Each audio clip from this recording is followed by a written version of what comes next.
భీమవరంలో ఒక సంఘటన జరిగింది, మీకు తెలిసిందే.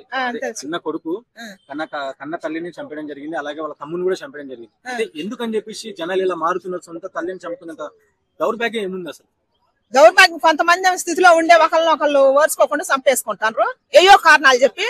మరి ఇప్పుడు ఈయన కూడా క్వాంటి పుట్టక పుట్టి మరి ఈయనంత శరీర పాల్మాలిండి అంటే ఈయన మానసిక పరిస్థితి బాగలేదు అంటారు. కానీ గవర్నమెంట్ దృష్టికి పోయినాక ఆయన మానసిక పరిస్థితి బాగుందా బాగలేదా, ఆయన కావాలని చంపిండా, ఆస్తి కోసం చంపిండా, దేనికోసం చంపిందో తెలుస్తుంది అనమాట.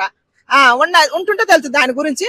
తల్లిని తమ్ముడిని అంత దారుణంగా చంపేసి వచ్చి మళ్ళీ వాళ్ళు దయ్యాలు, వాళ్ళు మంచోళ్ళు కాదు, వాళ్ళు దొంగ నోట్లు మారుతుంటే నేను చూసినా. నేను చెబుతున్నాన్ని నా మీద కసి పెంచుకున్నారు, నన్ను పిచ్చోడని ముద్ర వేసినారు. నేను వాళ్ళని చంపుతుంటే వాళ్ళ కడుపులో స్ట్రాంగ్ ఉందని చెప్తాడు. దయ్యాలు వాళ్ళు పిశాసులు అని చెప్తాడు.